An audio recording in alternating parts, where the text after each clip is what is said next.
नमक और मिर्ची की चटनी भी बनाई। फिर वो अपनी बेटी जानवी से बोलती है, जानवी बेटा आजा खाना खा ले। नहीं माँ, पिताजी को आने दो, साथ में ही खाना खा लेंगे। बेटा तू तो अपने पिताजी को जानती ही है, तू उनके आने से पहले ही खाना खा ले, कम से कम तू सुकून से खाना तो खा लेगी। तभी कमला का पति किशोर शराब पीकर लड़खड़ाते हुए घर में आता है और कहता है, अरे कमला कहाँ गई? अरे आ गया मैं, जल्दी से मेरे लिए खाना लगा दे। हाँ पिताजी आप बैठिए, मैं अभी आपके लिए खाना लगा देती हूँ। किशोर चटाई पर बैठ जाता है। तब जानवी दाल चावल और चटनी किशोर के लिए लगा देती है। ये देखकर किशोर कहता है, अरे आज तूने फिर से ये दाल चावल और मिर्ची की चटनी बना ली। कुछ अच्छा खाना नहीं बना सकती क्या तू? अच्छा खाना कहाँ से बनाऊं? कुछ काम तो करते नहीं हो आप, थोड़ी बहुत जो मजदूरी करते हो वो दारू में उड़ा देते हो। मुझसे मुंह चला रही है, ये ले अपना खाना रख ले। ऐसा कहकर किशोर खाने की थाली फेंक देता है। तब कमला गुस्सा होते हुए कहती है, शर्म नहीं आती खाना फेंकते हुए? जैसे तैसे तुम्हें खाने का इंतजाम करती हूँ और वो भी तुम फेंक देते हो। लगता है तू ऐसे नहीं मानेगी, तुझे सुधार नहीं होगा। ऐसा कहकर किशोर कमला को मारने लगता है। तब जानवी उसे समझाते हुए कहती है, पिताजी ये आप क्या कर रहे हैं? मत मारिए माँ को, उनकी कोई गलती नहीं है। घर में खाने को कुछ नहीं था, इसीलिए उन्होंने दाल चावल बनाया। तू अपनी माँ की ज्यादा तरफदारी मत कर, हट जा यहाँ से। नहीं पिताजी। अच्छा तो ये ले। ऐसा कहकर किशोर जानवी को भी मारने लगता है और फिर कहता है, तुम दोनों माँ बेटे बहुत सर पे चढ़ गए हो, निकलो मेरे घर से, अभी निकल जाओ यहाँ से। ऐसा कहकर किशोर दोनों को धक्का देकर घर से बाहर निकाल देता है। कमला जानवी के साथ बाहर ही बैठी रहती है और कहती है, बेटा मेरी किस्मत में तो ये जीवन भर का दुख लिखा है, लेकिन कोई तो हो जो तुझे ब्याह कर इस घर से ले जाए और इस जुल्म से तुझे बचा ले। माँ हम गरीबों की किस्मत में भला इतना सुख कहाँ है? ये सब छोड़ो, मैं देखती हूँ अगर पिताजी सो गए होंगे तो हम घर के अंदर चलेंगे। अब जानवी अंदर झांक कर देखती है तो किशोर सो चुका होता है और वो दोनों चुपचाप घर में जाते हैं और सो जाते हैं। ऐसे ही जानवी और उसकी माँ की जिंदगी दुखों में कट रही थी। किशोर दारू पीकर अपने कमाए हुए सारे पैसे उड़ा देता था और जो थोड़ा बहुत घर में देता था उसी से कमला अपना घर चला रही थी।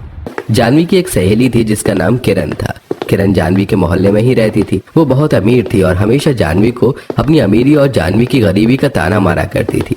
आज भी जानवी सब्जी लेने के लिए बाजार में आती है। वो एक ठेले पर सब्जी खरीद रही थी, तभी किरण वहाँ आती है और कहती है, अरे जानवी तो इस सस्ते ठेले से सस्ती सब्जियां क्यों खरीद रही है? मैंने तो सामने वाले मॉल से शॉपिंग की है। हाँ किरण, दरअसल मेरे पास इतने पैसे नहीं है कि मैं मॉल से सब्जियां खरीद सकूं, इसीलिए मैं सस्ते ठेले से सब्जी खरीद रही हूँ। हाँ मैं तो भूल ही गई थी कि तू कितनी गरीब है। वैसे ये ड्रेस देख रही है, मैंने अभी मॉल से लिया है, तो कैसा लग रहा है? बहुत सुंदर लग रहा है तुझ पर, बहुत अच्छा लगेगा। वैसे तू कोई ड्रेस नहीं खरीद रही? तेरे पास तो जितने कपड़े सारे के सारे फटे हुए नजर आते हैं। यार माँ के पास अभी इतने पैसे नहीं हैं कि मुझे कोई नई ड्रेस दिला सके और मैं उन्हें परेशान नहीं करना चाहती हूँ। वैसे तू तो बचपन से यही करती आ रही है, पता नहीं तू और तेरी माँ जीवन में कभी इस गरीबी से बाहर निकल भी पाएंगे या नहीं। वैसे मेरे पास कुछ पुराने कपड़े हैं, अगर तू कहेगी तो मैं उसे लाकर दे दूंगी तुझे। अच्छा ठीक है, अपनी अपनी किस्मत है, अब मैं चलती हूँ। ऐसा कहकर किरण वहां से चली जाती है और जानवी बहुत दुखी होती है। अगले दिन किरण अपने कुछ पुराने कपड़े लाकर जानवी को देते हुए कहती है, जानवी मैंने तुझे कहा था ना कि मेरे पास कुछ पुराने कपड़े हैं, ये ले मैं तेरे लिए इसे ले आई हूँ। अब स्कूल की दोस्त होने के नाते इतना एहसान तो मैं तुझ पर कर ही सकती हूँ। अच्छा मैं चलती हूँ, मुझे अपनी एक दोस्त की पार्टी में जाना है। किरण ऐसा कहकर वहां से चली जाती है। तब कमला अपनी बेटी से कहती है, जानवी बेटा, किरण इतना कुछ कहती है लेकिन फिर भी तू चुपचाप सुन लेती, तो उसे कुछ जवाब क्यों नहीं देती? जाने दो ना माँ। काली बहू की सौतन ने किया ससुराल का बंटवारा। शाम ढल गई है, जल्दी से जोत जला देती हूँ। संगीता जल्दी से घर के मंदिर में ज्योति जलाकर पूरे घर में आरती दिखाने लगती है। तभी दरवाजे से उसका पति दीपक एक गोरी चिट्टी लड़की के साथ अंदर चला आता है। अजी आपके साथ ये लड़की कौन है? हेलो मेरी काली सौतन, मैं दीपक की नई पत्नी हूँ। अपने सामने खड़ी अपनी सौतन को देखकर बेचारी बहू के हाथों से आरती की थाली छूट जाती है और संगीता की आंखों में आंसू भर आते हैं और वो दीपक के पास जाकर पूछती है, दीपक जी आप मेरे साथ इतनी बड़ी नाइंसाफी नहीं कर सकते, मैं आपकी पत्नी हूँ। दूर हटो मुझसे, तुम मेरी पत्नी नहीं बल्कि मुसीबत हो। मैं तुम जैसी काली बीवी को अब और नहीं झेल सकता। मुझे हमेशा से गोरी और खूबसूरत बीवी की ख्वाहिश थी, मगर बदकिस्मती से तुम जैसी काली कलूटी लड़की को बीवी बनाना पड़ा और फिर मुझे आहाना मिली। और देखो आज वो मेरी पत्नी है। घर में हो रहे शोरगुल को सुनकर कौशल्या अपने कमरे से निकलकर मुन्ना को लिए बाहर आती है। संगीता बहू, तू रो क्यों रही है? और दीपक, कौन है ये बेशरम लड़की? ओह गॉड दीपक डार्लिंग, तुम्हारी माँ और बीवी कितने ड्रामेबाज हैं। दीपक, कौन है ये लड़की? और ये हमारे घर के मामले में बोलने वाली होती कौन है? माँ, ये मेरी पत्नी आहाना और आपकी बहू है। दीपक, तूने दूसरी शादी कर ली, एक बार भी संगीता बहू और अपने बच्चे के बारे में नहीं सोचा। तू ऐसा कैसे कर सकता है? ये फालतू की बकबक सुनकर मेरा सर फटा जा रहा है। दीपक डार्लिंग, लेट्स गो। दीपक और आहाना कमरे में चले जाते हैं। वहीं बेचारी काली बहू फूट फूट कर रोती हुए अपनी सास कौशल्या से कहती है, माँ जी, मेरे साथ ही ऐसा क्यों हुआ? दीपक जी मेरी सौतन कैसे ला सकते हैं? सारा कसूर मेरे काले रंग का है। अगर मैं सुंदर होती तो शायद मेरे पति कभी मेरी गोरी सौतन नहीं लाते। संगीता और दीपक की शादी को 3 साल बीत चुके थे। संगीता का पहला बच्चा 2 साल का था और इस बार वो दूसरी बार गर्भवती है। ऐसे में सौतन बनकर आई आहाना ने संगीता से उसका पति छीनकर उसकी खुशियों भरे संसार में आग लगा दी। जैसी भी है मेरी दोस्त है, और क्या गलत कह रही थी वो? बेटा तू देखना, एक ना एक दिन तेरे सारे दुख दूर हो जाएंगे। एक तरफ जहां कमला अपने जीवन में संघर्ष कर रही थी, तो वहीं दूसरी तरफ शांति निवास में पंडित जी प्रशांत सिंह और उनके 7 बेटों के साथ बैठकर उनके दूसरे नंबर के बेटे किशन के रिश्ते के लिए लड़कियों की फोटो दिखा रहे थे। ये देखिए श्रीमान, ये बहुत गुणी लड़की है, बहुत अच्छी भी है और पढ़ी लिखी भी है।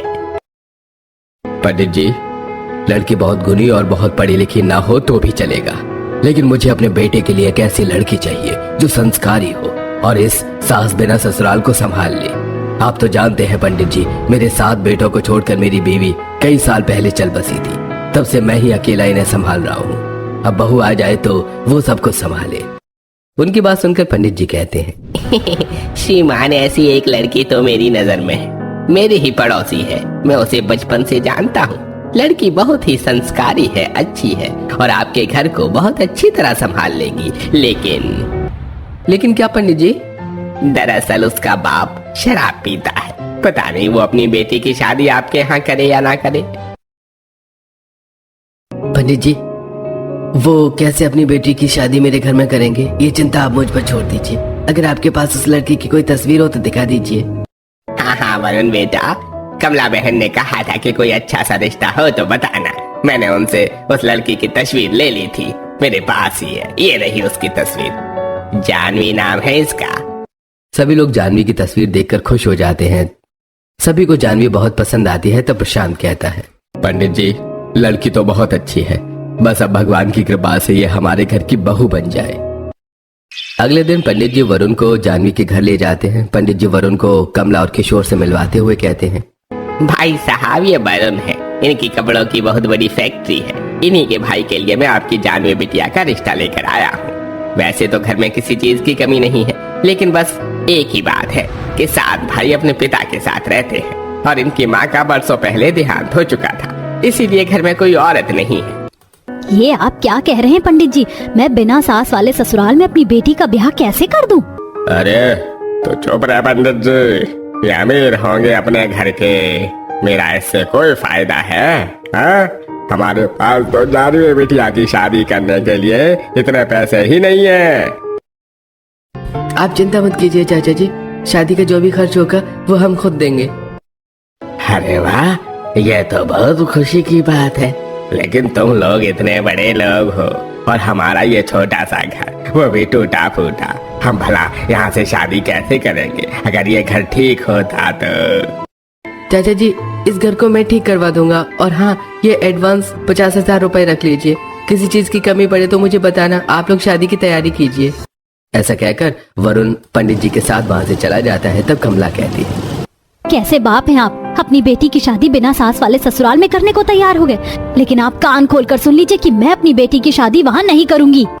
अरे तो चुप रह, तो होती कौन है ये फैसला करने वाली कि जानवी की शादी कहाँ होगी? और तुम दोनों कान खोल कर सुन लो, जानवी की शादी उसी घर में होगी। जानवी भी वहां शादी नहीं करना चाहती थी, लेकिन वो बेचारी करती भी तो क्या। जल्दी शादी की तैयारी होने लगती है और कुछ ही दिनों में जानवी की किशन से धूमधाम से शादी हो जाती है।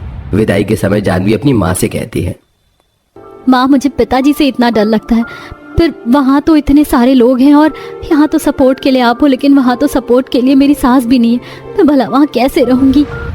जानवी बेटा, तू इतनी चिंता क्यों करती है? जरूरी तो नहीं कि तेरे पिताजी अगर ऐसे हैं तो सभी लोग ऐसे ही हों। तू खुश